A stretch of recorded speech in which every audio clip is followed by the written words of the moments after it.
الحمد لله حمدا موافيا لنعمه مكافيا لمزيده، والصلاة والسلام على سيدنا محمد وآله وصحبه وجنوده، أما بعد. قال الله سبحانه وتعالى: قل إن كنتم تحبون الله فاتبعوني يحببكم الله. صدق الله العظيم. محترم شاعر رسول قاری احسان محسن صاحب کا مدد کرتا ہوں، محترم علماء کرام، محترم بزرگوں، دوستوں، محترم دینی بہنوں، ربیع الاول کا مہینہ شروع ہے. یہ مہینہ ہم سب کو عاشق رسول بننے کا پیغام دیتا ہے، غلام رسول بننے کا پیغام دیتا ہے.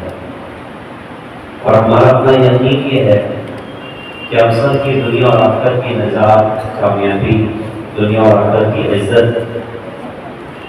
جناب محمد رسول اللہ صلی اللہ علیہ وسلم کی اتباع میں ہے. اللہ پاک ارشاد فرماتے ہیں کہ میرے نبی آپ اعلان کر دیجیے کہ اگر تم چاہتے ہو، تمہیں اس بات کا دعویٰ ہے کہ تم اللہ سے پیار کرتے ہو، تو تم میری چال چلو، اللہ بھی تم سے پیار کرے گا، اللہ بھی تم سے محبت کرے گا. تو اللہ کا پیارا کرنے کا راستہ جناب محمد رسول اللہ صلی اللہ علیہ وسلم کی خوبصورت زندگی ہے. اس لیے پیغام دیا جاتا ہے کہ بھئی ہم عاشق رسول بنیں، غلام رسول بنیں، غلام مصطفیٰ بنیں. حضرت محمد صلی اللہ علیہ وسلم کے عشق اور محبت اور اتباع کے ساتھ زندگی گزارنا اور اسی کے ساتھ دنیا سے چلے جانا، یہ ہماری زندگی کی سب سے بڑی معراج ہے اور بہت بڑی کامیابی ہے. لہذا ہم سب کے لیے پیغام ہے کہ حضرت محمد صلی اللہ علیہ وسلم کی اتباع کرنے والے بنیں، آپ کی محبت میں جئیں، آپ کی محبت میں مریں. قرآن پاک میں مطالبہ کیا گیا کہ وَلَا تَمُوتُنَّ إِلَّا وَأَنْتُمْ مُسْلِمُونَ، فرمایا کہ تمہیں موت نہ آئے مگر اس حال میں کہ تم مسلمان بن کر مرو. اب اس کا کیا مطلب ہے؟ تو علماء نے فرمایا کہ جیو مسلمان بن کر، تب تو مرو گے مسلمان بن کر. اللہ پاک نے ہمیں اپنے نبی حضرت محمد صلی اللہ علیہ وسلم کے ذریعے سے صرف مسجد کی چار دیواری کا دین نہیں دیا ہے، یا صرف 12 ربیع الاول کے ایک مہینے کا دین نہیں دیا ہے، یا صرف رمضان کے مہینے کا دین نہیں دیا ہے. اللہ پاک نے جناب محمد رسول اللہ صلی اللہ علیہ وسلم کی برکت سے مجھے اور آپ کو صبح سے شام تک، شام سے صبح تک، بلکہ ماں کی گود سے لے کے قبر کی گود تک کے احکامات اس نے سکھائے ہیں. اور یہ بات کا پیغام دیا کہ تو کسی پر مرتا ہوں. اب ہمارا ملک الموت سے کوئی ایگریمنٹ تھوڑی ہے کہ جب رحمت عالم مسجد میں فجر کی نماز میں سجدے میں جاؤں گا تبھی لینا. وہ تو بازار میں بھی آ سکتا ہے، وہ تو سونے کی حالت میں بھی آ سکتا ہے، وہ تو کاروبار کرتے کرتے بھی آ سکتا ہے. ہم قربان جائیں. یہ بات کہتے ہوئے سینہ چوڑا محسوس کرتا ہوں کہ اللہ نے نبی کے ذریعے سے دین اتنا خوبصورت دیا. کوئی بندہ سجدے میں مر جائے، واقعی قابل رشک و بات ہے. کوئی بندہ دکان پر بیٹھا پیسے موجہ اور موت آ گئی تو دنیا نادان دنیا سوچ سکتی ہے پیسے پہ مر گیا. لیکن نبی کا دین ایسا ناقص دین تھوڑی ہے کہ بھئی پیسہ موج کے مرا تو جہنم میں گیا اور سجدے میں مرا تو جنت میں گیا. واقعی سجدے میں مر جانا بہت بڑی سعادت کی بات. اللہ کی قسم کھا کے اللہ کے در پر بیٹھ کے آپ بھائیوں کے سامنے یہ بات عرض کرتا ہوں. کوئی بندہ دکان پہ بیٹھا ہے، نبی کی شریعت کو زندہ کرتا ہے، اپنے کاروبار میں جھوٹ نہیں بولتا، اپنا کاروبار سود پہ نہیں کرتا، کسی کو دھوکہ نہیں دیتا، خیانت نہیں کرتا، اب وہ بیٹھا دکان پر پیسے موج رہا ہے. ملک الموت کو آنا ہو تو آ جائے. اللہ کی قسم ملک الموت آئے گا تو نبی کے عاشقی کے پاس آئے گا، نبی کے غلام کے پاس آئے گا. وہاں بندہ مرا، حدیث پاک میں ارشاد فرمایا کہ سچا تاجر، امانت دار تاجر، اللہ پاک اس کا حشر انبیاء، صدیقین اور شہداء کے ساتھ اللہ پاک اس کا حشر کرے گا. یہ ہمارے آقا حضرت محمد صلی اللہ علیہ وسلم کی زندگی کا کمال ہے کہ ان کی زندگی پر بندہ جس نیت میں چاہے دنیا سے جائے، انشاءاللہ اللہ اس بندے کو جنت عطا کرے گا، کامیابی عطا کرے گا. ہمارے نبی کی زندگی بڑی خوبصورت ہے. ہمارے نبی کی اداؤں کی اللہ کی بارگاہ میں بہت بڑی قیمت ہے. مجھے حدیث یاد آئی کہ کوئی بندہ حالت اسلام میں 40 سال کا ہو جائے تو اللہ اس کو 3 بڑی بڑی بیماریوں سے بچا لیتے ہیں. اور سے، برس سے، جنون سے بندہ 50 سال کا ہو جائے، اللہ اس کا حساب ہلکا کر دیتے ہیں۔ کوئی بندہ نبی کی زندگی پر 60 سال کا ہو جائے، اللہ اس کو اپنی معرفت عطا فرما دیتے ہیں۔ کوئی بندہ نبی کے دین پر، نبی کی سنتوں پر زندگی گزارتے گزارتے 70 کی عمر کو پہنچا، اللہ اس بندے کو اعزاز عطا کرتا ہے کہ سارے آسمان والے اس سے محبت کرتے ہیں کہ ہمارے نبی کی زندگی کا کمال ہے کہ آسمان کی دنیا اس سے پیار کر رہی ہے، آسمان کی دنیا اس سے محبت کر رہی ہے۔ بندہ ہوتے ہوتے 80 سال کا ہو گیا تو اللہ کا فرشتوں سے فرماتے ہیں اور اس کی کتاب اٹھاؤ اور جتنے گناہ اس کے اپنی کتاب میں ہو نا سارے گناہوں کو صاف کر دو، سارے گناہوں کو معاف کر دو۔ 80 سال کا وہ بوڑھا جو نبی کی زندگی پر بڑھاپے کی اس عمر کو پہنچا، نبی کے دین کے ساتھ دکھ میں، سکھ میں، تنگی میں، فراخی میں، ہر حال میں حضرت محمد صلی اللہ علیہ وسلم کے دین پر عمل کیا۔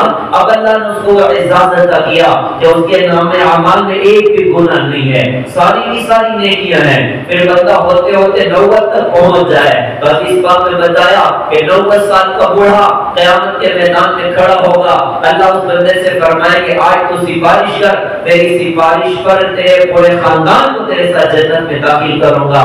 نبی کی زندگی کی اللہ کی بارگاہ میں وہ قیمت ہے کہ کوئی بندہ نبی کی زندگی پر بوڑھا ہو جائے تو اس کے بڑھاپے کی بھی حشر کے میدان میں اللہ قیمت لگاتا ہے۔ ایک حافظ قرآن تو 10 کو جنت میں ماشاءاللہ لے کر جائے گا، لیکن ایک 90 سال کا وہ بوڑھا جو نبی کی زندگی پر بڑھاپے کی اس عمر کو پہنچا، اللہ اس کو اعزاز عطا کرے گا کہ اپنے پورے خاندان کو اپنے ساتھ جنت میں لے کر داخل ہوگا۔ یہ ہمارے نبی کی زندگی کا کمال ہے، یہ ہمارے نبی کی سنتوں کا کمال ہے۔ پیارے بھائی، ہم اپنے نبی کا عشق اپنے اندر پیدا کریں، ان کی محبت اپنے اندر پیدا کریں۔ اب دعوت کو ہر بندہ کرنے لگے بھائی میں بھی تو عاشق رسول ہوں، میں بھی تو غلام رسول ہوں۔ عشق رسول کا معیار تو صحابہ اور حضور کی محبت کا معیار صحابہ کتنا اللہ کی رسول سے عشق کرنے والے، کتنا ان سے محبت کرنے والے۔ حضرت عمر فاروق رضی اللہ عنہ کی مجلس بیٹھی ہوئی ہے اور بیٹھ کر باتیں چل رہی ہیں، واقعات کوئی بندہ سنا رہا ہے، کوئی بندہ حدیث سے سنا رہا ہے، کوئی بندہ اچھی باتیں سنا رہا ہے۔ ایک بندہ تھا باہر دیہات کا کہیں سے آیا ہوا، وہ بندہ بیٹھا بڑی اچھی باتیں بنا رہا ہے، بڑی اچھی باتیں کر رہا ہے، بات چل رہی ہے، مجلس بڑی خوبصورت ہے۔ اچانک دو بچے کھڑے ہو گئے اور کھڑے ہو کر کہا کہ امیر المومنین یہ بندہ بات تو بہت اچھی کر رہا ہے لیکن یہ ہمارے باپ کا قاتل ہے، اس نے ہمارے باپ کا قتل کیا اور جب سے گیا کبھی تک لوٹ کے نہیں آیا تھا۔ مجلس کا رنگ بدل گیا۔ حضرت عمر رضی اللہ عنہ اس بندے سے پوچھا کہ بھائی یہ بچے کیا کہہ رہے ہیں؟ تو انہوں نے کہا کہ حضرت واقعی مجھ سے غلطی ہو گئی تھی، ان کے والد کا مجھ سے قتل ہو گیا تھا، اب چونکہ قبول کیا تو گواہ کی ضرورت کوئی نہیں۔ اب حضرت عمر رضی اللہ عنہ نے فرمایا کہ اب تو عمر کا انصاف چلے گا، اب تو عمر کا انصاف چلے گا اور بدلے میں آپ کی گردن ماری جائے گی۔ وہ شخص کہنے لگے کہ حضرت میں اپنے بیوی بچوں کو جنگل میں چھوڑ کر ہے، ان کا کوئی پرسانی حال نہیں، حضرت میں آپ سے درخواست کرتا ہوں مجھے 3 دن کا موقع دے دیجئے، بچوں کو نصیحت وصیت کر کے میں واپس آؤں گا۔ حضرت عمر رضی اللہ عنہ نے فرمایا کہ بھائی تمہیں اگر کوئی بندہ پہچانتا نہیں تمہاری ضمانت کون کرے گا؟ اعلان ہوا میں کہ کوئی بندے کی ضمانت کرنے تیار ہے تو صحابہ میں بہت بڑے صحابی ہیں حضرت ابو ذر غفاری رضی اللہ عنہ، جن کا نام سیرت میں ملتا ہے جندب بن جنادہ رضی اللہ عنہ، ابو ذر غفاری رضی اللہ عنہ کے نام سے مشہور۔ انہوں نے کھڑے ہو کر کہا کہ امیر المومنین میں اس بندے کی ضمانت کرتا ہوں، آپ اس کو چھوڑ دیے لوٹ کے آ جائے گا۔ حضرت عمر رضی اللہ عنہ پوچھنے لگے آپ اس کو پہچان جاؤ؟ کہا پہچان نہیں پہچان آپ چھوڑیے، آپ ضمانت طلب کرتے میں دینے کے لیے تیار۔ اب حضرت عمر رضی اللہ عنہ نے چھوڑا اور بڑا ٹینشن ہوا حضرت امیر المومنین رضی اللہ عنہ کو۔ حضرت ابو ذر غفاری رضی اللہ عنہ سے کہا کہ حضرت آپ نے کیا کر دیا؟ خدا نہ خواستہ اگر وہ بندہ لوٹ کے نہیں آیا تو پھر عمر کا انصاف تو آپ کی گردن تک آئے گا، بدلے میں تو آپ کی مشکل ہو جائے گی۔ حضرت ابو ذر رضی اللہ عنہ نے کہا کہ حضرت آپ ٹینشن نہ لیں، وہ بندہ آئے گا۔ 1 دن گزرا، 2 دن گزرا، تیسرا دن بھی شروع ہو گیا، سارا مدینہ ٹینشن میں، کیونکہ حضرت ابو ذر غفاری کوئی چھوٹے آدمی تھوڑی ہیں، بہت بڑے آدمی ہیں رضی اللہ عنہ۔ تیسرا دن بھی ڈلنے کو ہے، سورج بھی غروب ہو رہا ہے، عصر کا وقت بھی ختم ہو گیا، عصر کی نماز بھی ہو چکی، اب مغرب کی طرف وقت بڑھ رہا ہے، لوگ پریشان نہیں ہو گئے، اگر نہیں آیا تو حضرت ابو ذر غفاری رضی اللہ عنہ سے کہیں محروم نہ ہو جائیں۔ حضرت عمر رضی اللہ عنہ کو بڑا ٹینشن، سارا مدینہ نکل کے باہر آ گیا، کیا وہ بندہ پہنچتا ہے کہ نہیں پہنچتا؟ اچانک لوگوں نے دیکھا کہ دھول اڑ رہی ہے جنگل میں۔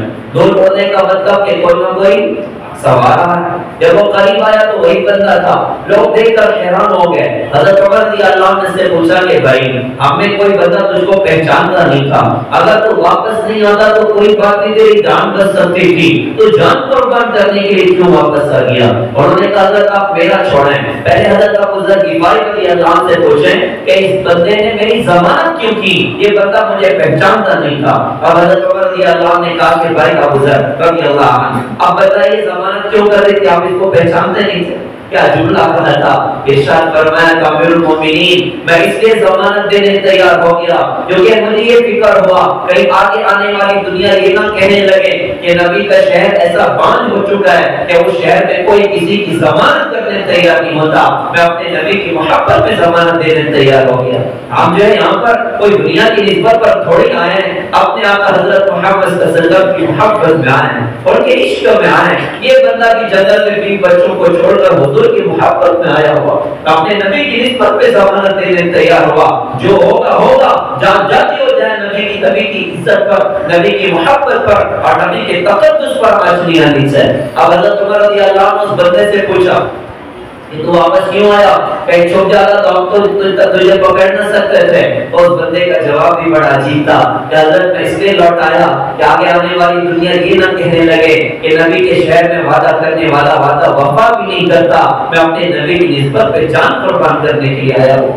اب جو ہے کہا جزا سے بھائی اس کی گردن مارنی ہے، جزا اٹھا، وہ دونوں بچے ادھر ہی تھے، کھڑے ہوئے اور کھڑے ہو کر کہا کہ امیر المومنین ہمیں قصاص نہیں چاہیے، ہمیں اس بندے کو معاف کرنا ہے۔ حضرت عمر رضی اللہ عنہ نے فرمایا کہ سارا معاملہ تو اسی لیے اٹھا کہ تم قصاص دینا چاہتے تھے، کیوں معاف کرتے ہو؟ تو انہوں نے کہا کہ حضرت اس لیے معاف کرتے ہیں کہیں آگے آنے والی دنیا یہ نہ کہنے لگے کہ نبی کا شہر ایسا شہر ہے جہاں کوئی کسی کو معاف کرنے کے لیے تیار نہیں ہوتا، ہم اپنے نبی کی محبت میں اپنے باپ کا خون معاف کرنے کے لیے تیار ہیں۔ یہ عشق رسول ہے، یہ حضرت محمد صلی اللہ علیہ وسلم کی محبت ہے۔ وہ بندہ جان کی بازی لگانے تیار ہے، وہ بندہ جان قربان کرنے کے لیے حاضر ہے۔ وہ دونوں بچے نبی کے عشق میں باپ کا خون معاف کرنے کے لیے تیار ہے۔ ہائے ہائے یہ کون سا عشق رسول ہے؟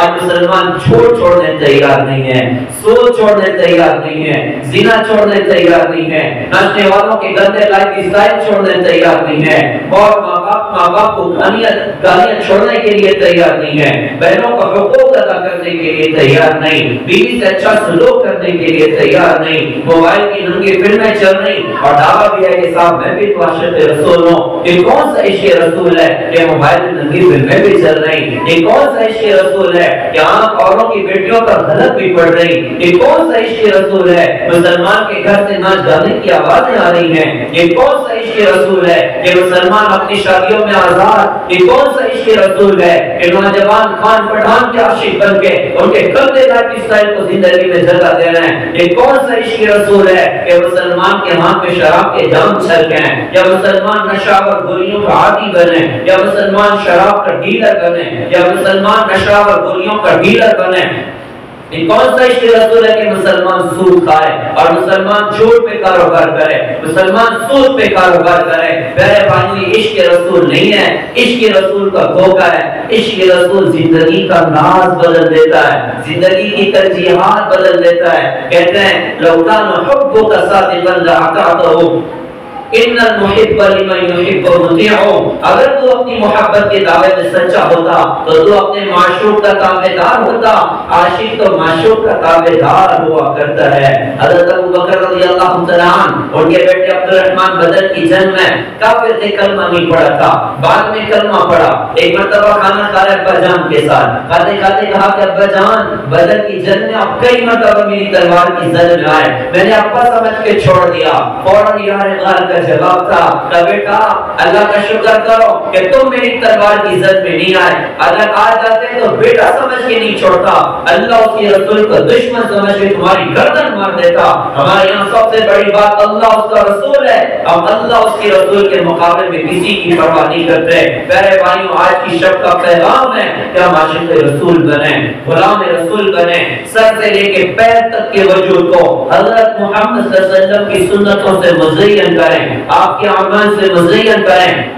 اللہ نے آنکھ دی کیوں عطا فرمائی؟ یہ اللہ نے آنکھ جھکانے کے لیے دی ہے، ماں باپ کو محبت کی نظروں سے دیکھنے کے لیے دی ہے، قرآن کو دیکھنے کے لیے دی ہے، اپنی قدرت پہ غور و فکر کے لیے دی ہے۔ اللہ نے زبان دی جھوٹ کے لیے نہیں، گالی کے لیے نہیں، لعن طعن کے لیے نہیں، غیبت کے لیے نہیں۔ غیبت کتنا سخت گناہ ہے، اللہ کے رسول نے ارشاد فرمایا کہ سود کے 70 سے زیادہ باب ہیں، سب سے ہلکا درجہ سود کا اپنی ماں کے ساتھ زنا کرنے کے برابر ہے، اور 1 روپیہ سود کا 35 زنا سے زیادہ سخت ہے۔ سب سے بدترین سود مسلمان کی آبروریزی ہے کہ عشق رسول کا دعویٰ ہے کہ آج ہم غیبت سے توبہ کر لیں، آج ہم جھوٹ سے توبہ کر لیں۔ اللہ کے رسول سے پوچھا گیا مسلمان کنجوس ہو سکتا ہے؟ آپ نے فرمایا ہو سکتا ہے۔ کبھی مسلمان ڈرپوک ہو سکتا ہے؟ آپ نے فرمایا ہو سکتا ہے۔ کبھی مسلمان جھوٹا ہو سکتا ہے؟ آپ نے فرمایا کہ نہیں، مسلمان جھوٹا نہیں ہو سکتا، مسلمان جھوٹا نہیں ہو سکتا۔ یہ زبان گالی کے لیے نہیں ہے، عشق رسول کا تقاضا کہ ہم گالی سے بچیں۔ اللہ کے رسول نے ارشاد فرمایا تھا میری امت آپس میں گالی گلوچ کرنا اختیار کرے گی، یہ اللہ کی نظر سے گر جائے گی۔ جو گالی دیتا ہے وہ اللہ کی نظر سے گر جاتا ہے۔ تو یہ زبان قرآن کی تلاوت کے لیے نبی نے قرآن پڑھنا سکھایا، ہم نیت کریں کہ قرآن پڑھیں گے انشاءاللہ، ہم اللہ کی یاد کے ساتھ وقت گزاریں گے، توبہ استغفار کے ساتھ وقت گزاریں گے، درود شریف کی کثرت کے ساتھ وقت گزاریں گے۔ ایسے بھی بندے دیکھے ہیں کہ 5000 روزانہ درود شریف پڑھ رہے ہیں، 10,000 مرتبہ روزانہ درود شریف پڑھ رہے ہیں۔ دن رات کے معمولات ہم بھی نیت کریں انشاءاللہ، اللہ نے ہاتھ دیا ظلم کے لیے نہیں، ماں باپ کی خدمت کے لیے اللہ پاک نے عطا فرمایا، اوروں کے ساتھ اچھا سلوک کرنے کے لیے عطا فرمایا۔ ہم ماں باپ کی خدمت کرنے والے بنیں، ہم ماں باپ کی دعا دینے والے بنیں، حسن اخلاق سے اپنی زندگی کو مزین کرنا ہے۔ یہ آج کی رات کا تقاضا کہ اپنی زندگی اخلاق والی بنائیں، اپنی زندگی درگزر والی بنائیں، اپنی زندگی اوروں کے حقوق کی ادائیگی والی بنائیں، اپنے آپ کو معاف کرنے والا بنائیں۔ اپنے نبی حضرت محمد صلی اللہ علیہ وسلم کے اخلاق دیکھیں، آپ نے کیسے کیسے لوگوں کو درگزر کیا ہے، آپ نے کیسے کیسے لوگوں کو معاف کیا ہے۔ بہت کا میدان آپ یاد کریے، ابھی چند دنوں پہلے ہمارا اپنا گزر ہوا، بہت کا میدان بڑا عجیب میدان، اللہ کے رسول بتا کے کشت ہو رہی، دشمنوں کے بیچ میں نرگے میں پھنس گئے، آپ پر تیروں کی بوچھار ہو رہی، آپ پر تلواروں کی بوچھار ہو رہی، آپ کے چہرے پر تلوار لگی، خون کی کڑیاں چہرے میں گھس گئیں، آپ کے کاندھے پر تلوار ماری گئی، مرنے والے کو صحابہ نے پیچھے ڈھکیلا، تیروں کی بوچھار آپ پر، آپ کے کچھ صحابہ آپ کی حفاظت کر رہے ہیں، جس میں حضرت ابو دجانہ رضی اللہ تعالیٰ عنہ سینہ سامنے کر کے کھڑے ہو گئے، سارے تیر حضرت ابو دجانہ رضی اللہ عنہ پر لگ رہے ہیں، ایک دشمن تیر کا نشانہ لگا ہے۔ ایک صحابی سے موجود حضرت قتادہ بن نعمان رضی اللہ تعالیٰ عنہ، اور انہوں نے محسوس کیا کہ اللہ کے رسول کا نشانہ لگ رہا ہے، وہ دوڑ کے پیچھے آ کے کھڑے ہو گئے، اس نے تیر چھوڑا، وہ سنسناتا تیر آ کے حضرت قتادہ کی آنکھ میں داخل ہوا، وہ جب حضرت کی طرف پلٹے تو ایک آنکھ سے خون نکل رہا ہے اور دوسری آنکھ سے آنسو نکل رہا ہے۔ آپ نے تیر کو کھینچا، آنکھ کیما کر کے باہر لٹک پڑی۔ آپ نے پوچھا قتادہ صبر کر لو گے کہ اللہ اس کا انعام تمہیں جنت میں دے گا یا تمہاری دنیا کی آنکھ تمہیں واپس آئے گی؟ صحابہ بڑے ہوشیار، انہوں نے کہا حضرت مجھے دونوں ہی چاہیے، میری آنکھ بھی واپس چاہیے اور جنت میں اس کا انعام بھی چاہیے۔ آپ نے جو اپنی آنکھ کے کٹورے میں قیمہ رکھ کر اللہ پاک سے دعا کی کہ اللہ آپ اس کو ٹھیک کر دیجیے۔ اللہ نے فوراً ٹھیک کر دیا۔ اس موقع پر ایک کافر عتبہ ابن ابی وقاص، اس نے ایک پتھر اٹھایا اور نشانہ لگا کے حضرت کی طرف پھینکا، جس کو صحابہ روک نہ سکے، وہ سیدھا پتھر آ کے حضرت کے مبارک چہرے پر لگا۔ آپ کا نشانہ میں ہوا، آپ کا نشانہ روبائی دان شہید ہوا اور جھٹکے سے آپ پیچھے گڑھے میں گرے، بے ہوش ہو گئے، چہرے سے خون نکل رہا ہے، دانت ٹوٹا ہوا خون نکل رہا ہے۔ پیارے بھائیوں، محترم دینی بہنوں، کبھی اپنے نبی کے درد بھی پڑھا کریں، کبھی اپنے نبی کے دکھ بھی پڑھا کریں، سیرت کے اوراق اٹھائیں اور سیرت کی کتاب پڑھیں، آپ کو نظر آئے گا کہ ہمارے آقا حضرت محمد صلی اللہ علیہ وسلم نے دین کی خاطر کتنے دکھ اٹھائیں، کتنی تکلیفیں اٹھائیں، کیا کوئی درد زندگی میں آیا، کیا کوئی دکھ زندگی میں آیا؟ کبھی دو بیٹوں کو طلاق پڑی ہے، گلے میں پتھر ڈال کے گھسیٹا گیا، راستے میں کانٹے بچھائے گئے، سجدے کی حالت میں اونٹ کی اوڑھنی آپ کے کاندھے پر ڈالی گئی، وہ بیت اللہ، اس میں کتنے لوگوں نے بیت اللہ کا سفر کیا، آپ نے نمازیں کتنے اطمینان سے پڑھی، آپ نے تلاوت کتنے اطمینان سے کی، وہ 1450 سال پہلے کا مکہ یاد کریے، تو جہاں کا سردار بیت اللہ میں سجدہ کر رہا ہے اور مشرکین کہتے ہیں ابو جہل نالائق کہتا ہے کہ فلاں جگہ اونٹ کی اوجڑی ہے، کون لا کے محمد ابن عبداللہ کے کندھے پر ڈالے گا صلی اللہ علیہ وسلم؟ عقبہ ابن ابی معیط نالائق اٹھا، اس نے کہا یہ کام میں کروں گا، اونٹ کی اوجڑی لے کر آیا، لا کر لوگ جو ہی حضرت سجدے میں گئے آپ کے کانے پر اس نے اوجڑی کو ڈالا۔ عبداللہ ابن مسعود رضی اللہ عنہ فرماتے ہیں میں موجود تھا لیکن اسلام کو چھپا کر میں نے رکھا تھا، میرے اندر ہمت نہیں تھی کہ آگے بڑھ کر اس کو ہٹا سکوں۔ چھوٹی بیٹی فاطمہ آئی تھی ہوتے ہوئے اور آ کر اس نے اونٹ کی اوجڑی کو ابا جان کے کندھے پر سے ہٹایا اور رو رہی ہے۔ حضرت محمد صلی اللہ علیہ وسلم اٹھے تو آپ کی بھی آنکھ میں آنسو۔ آپ نے اس موقع پر اللہ پاک سے کہا اللہ علیک بقریش، اللہ تو قریش کو پکڑ لے، ابو جہل کو، عقبہ ابن ابی معیط کو اور عتبہ کو اور شیبہ کو اور ولید کو پکڑ لے۔ عبداللہ ابن مسعود رضی اللہ عنہ فرماتے ہیں میں نے اس بددعا کا اثر دیکھا، بدر کے کنویں میں سارے اکٹھا مرے ہوئے پڑے تھے، کتنے درد آئے حضرت محمد صلی اللہ علیہ وسلم پر۔ آپ گڑھے میں گر گئے احد کے میدان میں، بے ہوش ہو گئے، صحابہ کو لگا حضرت دنیا سے رخصت ہو گئے، ان کی چیخیں نکل گئیں۔ اس موقع پر حضرت کو جب ہوش آیا صحابہ نے کہا حضرت آپ کو اپنی دشمنوں کے لیے بددعا کر دیں کہ اللہ انہیں ہلاک کر دے۔ آپ نے دونوں ہاتھ آسمان کی طرف اٹھائے، صحابہ کو لگا بددعا ہونے جا رہی، ہم قربان جائیں اخلاق والے نبی پر۔ آپ نے اللہ پاک سے دعا کی اللہم اغفر لقومی فانہم لا یعلمون، اللہ تو میری قوم کو معاف کر دے مجھے نہیں پہچانتے۔ پتھر مارنے والوں کو دعا دے گئے، گالیاں دینے والوں کو دعا دے گئے، تلوار مارنے والوں کو دعا دے گئے۔ اگر بددعا کرتے تو خالد سیف اللہ نہ بن جائے، ابو سفیان رضی اللہ عنہ نہ بن جائے، صفوان بن امیہ کو اسلام نہ ملتا، اکرمہ بن ابی جہل کو اسلام نہ ملتا، وحشی کو اسلام نہ ملتا اور ہندا کو اسلام نہ ملتا۔ اس سب کا اسلام نبی کے اخلاق والی دعا کے پیچھے اللہ تو انہیں معاف کر دے مجھے نہیں پہچانتے۔ آج کورٹ میں مسلمان بھائی بھائی کے سامنے کھڑا ہوا ہے، مسلمان کے سامنے کورٹ میں کھڑا ہوا ہے، بیوی شوہر کے سامنے، شوہر بیوی کے سامنے کورٹ میں کھڑے ہوئے ہیں۔ پیارے بھائی ہم اپنے نبی کے اخلاق کو اپنے اندر پیدا کریں، خاص طور سے ماں باپ کی دعا لیں، بہنوں کے حقوق ادا کرنے والے بنیں، کسی کا جانی مالی حق ہمارے ذمہ ہم شوق کے ساتھ، رغبت کے ساتھ، خوشی کے ساتھ ادا کرنے والے بنے، اللہ برکتیں دکھائے گا۔ ہم اپنے نبی کے دین پر انشاءاللہ دنیا کی بھی عزت ہوگی، آخرت کی بھی عزت ہوگی۔ کہنے والے نے کہا تھا مومن جو فدا نقشے قدم بات نبی ہو، وہ زیر قدم عاجبی عالم کا خزینہ، در سنت ربی کی کرے پیروی امت، طوفان سے نکل جائے گا پھر اس کا سفینہ۔ اللہ تعالیٰ سے دعا ہے آج ہونے والی اس مجلس پر اللہ تعالیٰ بے انتہا قبول فرمائے، ہم سب کی مغفرت کا اللہ اس کو سامان فرمائے۔ باقی دعوانا الحمدللہ رب العالمین۔